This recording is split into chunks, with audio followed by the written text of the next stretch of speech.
everyone, my name is Manasvi. I study in class 7. Today I am making Frankies. સૌથી પહેલા આપણને જોઈશે મેંદાનો લોટ, પાણી તથા ઘણા બધા શાકભાજી જેમ કે ડુંગળી, ટમેટું અને બટેટા. ફ્રેન્કી બનાવવા માટે આપણે મેંદાનો લોટ બાંધવો પડશે. તો આપણે મેંદાનો લોટ લઈ તેમાં પાણી નાખીશું.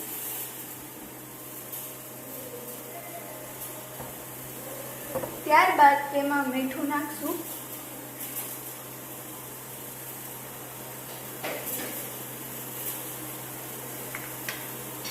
અને તેમાં થોડું તેલ પણ નાખીશું.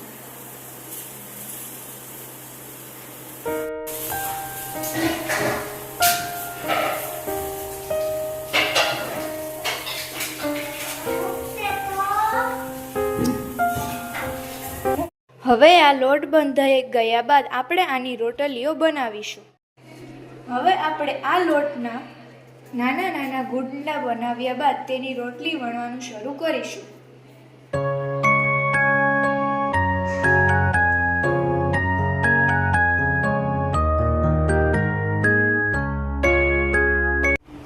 મેં આ રોટલી વણી નાખી છે, જેને હવે હું શેકવા જાઉં છું.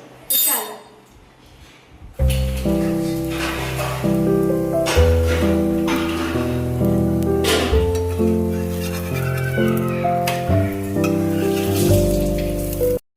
ભરવા માટે આપણે આ બધા વેજીટેબલ્સને અત્યારે શેકી લઈશું.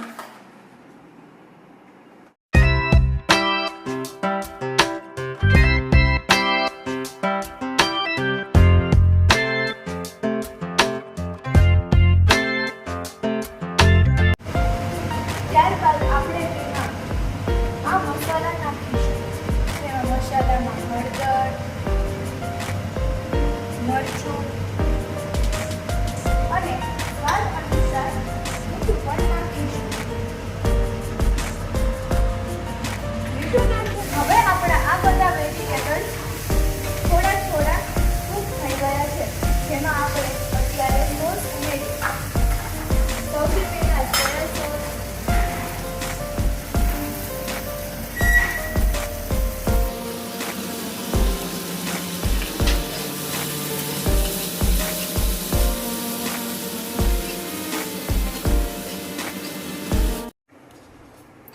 આ બટેકા આપણે અગાઉ જ બાફીને રાખ્યા હતા, જેને અત્યારે હું એક બાઉલમાં બધાને મેશ કરી દઈશ.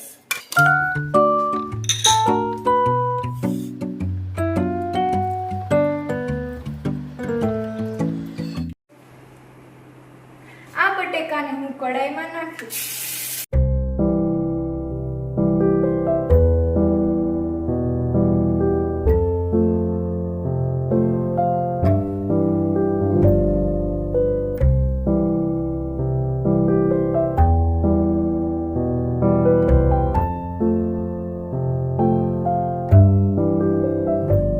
ફ્રેન્કીમાં નાખવા માટે જે પહેલા વેજીટેબલ્સ તૈયાર કર્યા હતા, તેમાંથી 1 ચમચ વેજીટેબલ આમાં ઉમેરીશ.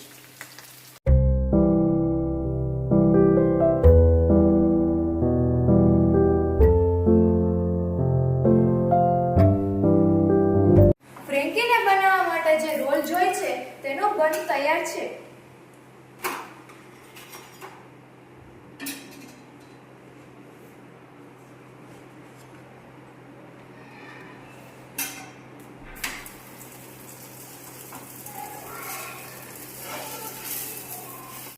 ફ્રેન્કી બનાવવાની બધી વસ્તુ આપણી પાસે તૈયાર થઈ ગઈ છે. તો હવે આપણે ફ્રેન્કી બનાવવાનું શરૂ કરી દઈશું. સૌથી પહેલા ફ્રેન્કીનો રોલ બનાવવા માટે હું આ રોટલી લઈશ. તેના ઉપર આ મેં બનાવેલો મસાલો એટલે કે સ્ટફિંગ આપણે આમાં એડ કરીશું.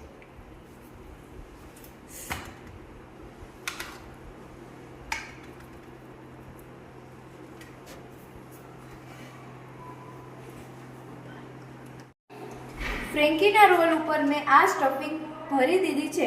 હવે તેના ઉપર મેં આ વેજીટેબલ્સ જે તૈયાર કર્યા હતા તે હું ઉમેરીશ. આ વેજીટેબલ્સ મેં જેવા મંચુરિયનમાં ગ્રેવી હોય તેવી રીતે મેં બનાવેલા છે.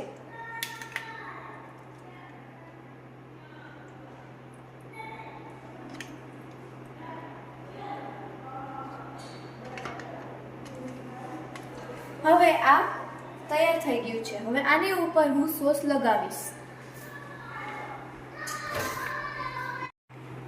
હવે આ ફ્રેન્કીને આપણે રોલ બનાવી દઈશું, જેના માટે આપણે આવી રીતે વારી દઈશું.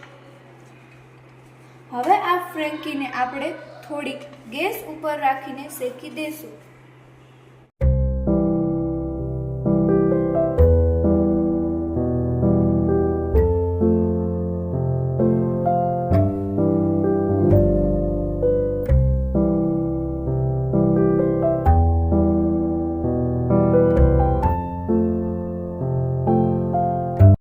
તો મારી આ ફ્રેન્કી તૈયાર છે અને સાથે સાથે મેં એક જ્યુસ પણ રાખ્યું છે.